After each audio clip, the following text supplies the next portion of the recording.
تعالیٰ عنہ کا وہ خط تھا، آج بھی میرے دوستو برابر وہ دریائے نیل چل رہی ہے، کبھی سوکھنے کا نام نہیں آیا.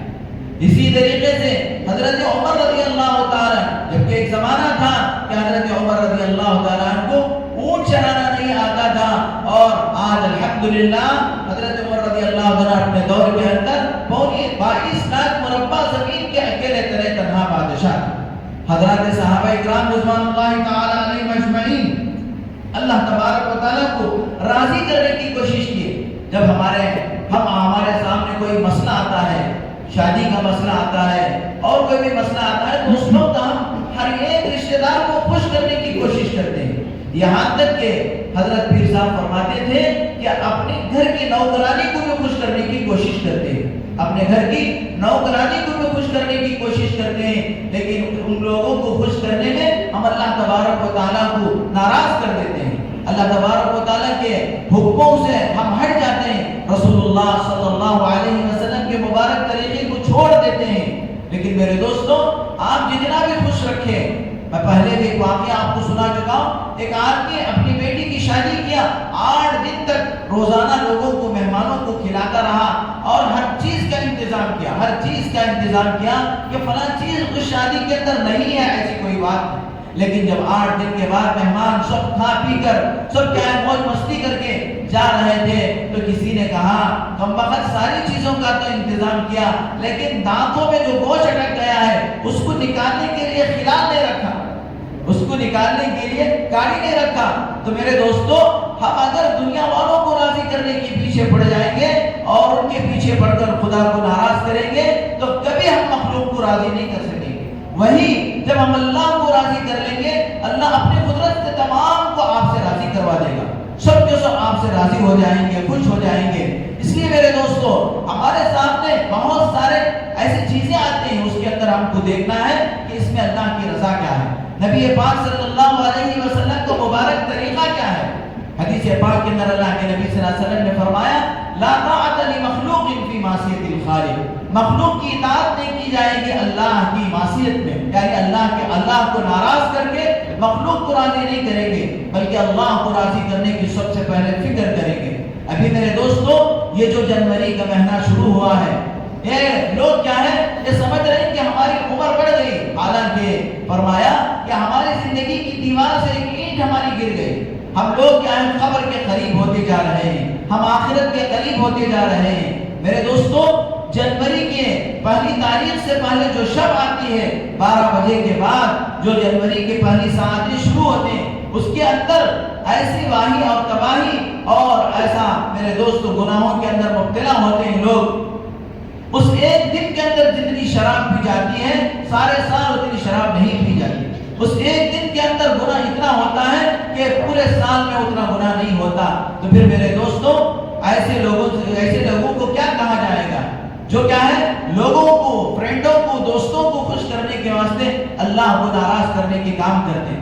میرے دوستو، اللہ تبارک و تعالیٰ ہم لوگوں کو دنیا کے اندر آخرت کی فکر کرنے کے واسطے بھیجا ہے اور آخرت کی تیاری کے واسطے بھیجا ہے. آخرت کی فکر کرنا ہے. ہمارا جو اسلامی مہینہ ہے وہ محرم الحرام ہے، تو لہذا میرے دوستو، ان مہینوں، یہ مہینے بھی کیا ہے، شمسی تاریخ کے اعتبار سے ہیں، لیکن اصل ہماری جو تاریخ ہے وہ قمری تاریخ ہے. چوتھی چیز، 3 چیزیں میں نے بیان کیا. جو آدمی اپنے اعمال کو درست کر لے گا، اللہ اس کے حالات کو درست فرمائیں گے. دوسری چیز، جو آدمی اپنی آخرت کو سنوار لے گا، اللہ تبارک و تعالیٰ اس کی دنیا کو اللہ تعالیٰ سنوار دے گی. جو اپنی آخرت کو سنوارنے کی فکر کرے گا، اللہ تبارک و تعالیٰ اس کی دنیا کو سنوار دیں گے. اور اس کی مثال حضرت صحابہ اکرام رضوان اللہ تعالیٰ علیہم اجمعین ہیں، بالخصوص حضرت ابوبکر صدیق رضی اللہ تعالیٰ، حضرت عمر فاروق رضی اللہ تعالیٰ، حضرت عثمان غنی رضی اللہ تعالیٰ، حضرت علی المرتضیٰ رضی اللہ تعالیٰ اور دیگر بہت سارے صحابہ اکرام، کہ ان لوگوں کو جب ابتدا اسلام میں کھانا کھانے کے لیے میسر نہیں تھا، پہننے کے لیے کپڑے نہیں تھے، لیکن میرے دوست ایک زمانہ آیا کہ پوری دنیا ان کے قدموں میں. اور تیسری چیز، اللہ تبارک و تعالیٰ کو راضی کر لو، مخلوق خود بخود تم سے راضی ہو جائے. اللہ کو راضی کرنے کی کوشش کرو اور مخلوق کیا ہے، خود بخود تم سے جڑتی چلی جائے. چوتھی بات بیان کر کے بات کو ختم کروں گا. جو آدمی اپنے دن کے اعمال کو درست کر لے گا، جو آدمی اپنے دن کے اعمال کو درست کر لے گا، یعنی 5 وقتہ نمازیں ہیں اور اللہ تبارک و تعالیٰ کا ذکر ہے، ان چیزوں کو درستگی کے ساتھ عمل کرتا رہے گا تو اللہ تبارک و تعالیٰ اس کے رات کے اعمال کو درست فرما دے گی۔ یعنی اللہ تبارک و تعالیٰ چوری سے، ڈکیتی سے، اور آدمی جب سوتا ہے تو صبح کو اٹھتا ہے تو پتہ نہیں کیا پریشانی کے اندر مبتلا ہو کر اٹھتا ہے، ایسی تمام پریشانیوں سے وہ محفوظ رہتا ہے۔ اس لیے کہ جب آدمی سو جاتا ہے تو یہ بلائیں اور مصیبتیں اللہ کی بارگاہ میں پہنچتی ہیں اور اللہ سے عرض کرتی ہیں کہ اے اللہ ہم کہاں جائیں اور کہاں ٹھکانہ کریں۔ تو میرے دوستو، اگر ہم اللہ کو راضی کر کے ہوتے ہیں تو اللہ تبارک و تعالیٰ ہم سے بلاؤں کو، مصیبتوں کو روک دیتے ہیں، ورنہ میرے دوستو رات کیسے کیا کچھ ہو جاتا ہے۔ اس لیے آدمی اگر اپنے دن کے اعمال کو درست کر لیتا ہے، 5 وقتہ نمازوں کو پابندی کے ساتھ پڑھ لیتا ہے، اللہ تمام اور اپنے معاملات کو درست کر لیتا ہے، لین دین کو درست کر لیتا ہے، تو پھر اللہ تبارک و تعالیٰ اس کے رات کے اعمال کو درست فرما دیتے ہیں۔ میرے دوستو، یہ دنیا کی زندگی مختصر زندگی ہے، کب ختم ہوگی معلوم نہیں۔ جیسے جیسے سال گزر رہے ہیں، آدمی آخرت کے قریب ہوتا جا رہا ہے، قبر کے قریب ہوتا جا رہا ہے۔ لوگ سمجھتے ہیں کہ میں اب تو کیا ہے 45 سال کا ہو گیا، میں بڑا ہو گیا۔ حقیقت میں آدمی کی زندگی گھٹ رہی ہے، آدمی کی زندگی سے ایک سال چھینا جا رہا ہے اور ایک لمحہ چھینا جا رہا ہے، اور جتنا آدمی آخرت کی فکر کر لے گا وہ اتنا ہی آگے کیا ہے برزخ کے زمانے میں، یعنی خبر کا جو زمانہ ہے اس کو برزخ کا زمانہ کہتے ہیں، ہزاروں لاکھوں سال کا زمانہ ہے۔ قیامت قائم ہونے تک اس کو قبر کے اندر جو رکھا جائے گا اور برزخ کے اندر بھی وہ آرام سے رہے گا، اور پھر جب آخرت میں قیامت کے دن جب اسے اٹھایا جائے گا، محشر میں جب وہ اٹھے گا تو بھی اس کی زندگی ہے، اس کے اندر کیا ہے خوشی ہوگی، اور وہ اللہ تبارک و تعالیٰ کے عرش کے سائے میں ہوگا، اور اللہ تبارک و تعالیٰ اس سے راضی ہوں گے، وہ اللہ سے راضی ہوگا۔ اور اس کے بعد پھر جب آخرت کی زندگی ہے، قیامت کے بعد پھر آخرت کی زندگی ہے، اس کے بارے میں اللہ تعالیٰ فرماتا ہے کہ جنتی جنت میں چلے جائیں گے، دوزخی دوزخ میں چلے جائیں گے۔ تو پھر میرے دوستو، جب ہم دنیا کے اعمال کو درست کر لیں گے، اللہ کو راضی کر لیں گے، تو آخرت کے پورے مراحل ہمارے صحیح سے گزریں گے، راحت و آرام سے گزریں گے۔ اس لیے میرے دوستو، یہ نیا سال جو آیا ہے جنوری کے اعتبار سے، اس کے اندر ہم آئندہ سال کا گزشتہ جو 2025 گیا اس کا محاسبہ کریں کہ اس 2025 میں مجھ سے کیا غلطیاں ہو گئی، مجھ سے کیا کمی کوتاہی ہو گئی، اور اس سال کو میرے دوستو گزشتہ سال سے بہتر بنانے کی کوشش کریں۔ کیوں پتہ نہیں آدمی کی زندگی کا کون سا سال آخری ہے۔ اس لیے میرے دوستو اپنے اعمال کو درست بنانے کی فکر کریں اور اپنے ایمان کو مضبوط بنانے کی فکر کریں۔ یہی دنیا کی زندگی آخرت کا سرمایہ ہے، اسی دنیا کی زندگی میں آخرت کی تیاری کرنا ہے، آخرت کی فکر کرنا ہے۔ اللہ تعالیٰ سے دعا ہے کہ اللہ تبارک و تعالیٰ ہم تمام کو صحیح معنی میں آخرت کی فکر نصیب فرمائے، اور اللہ تبارک و تعالیٰ ہم سب کو اس کی مرضیات والی زندگی گزارنے کی توفیق عطا فرمائے۔ وآخر دعوانا الحمدللہ۔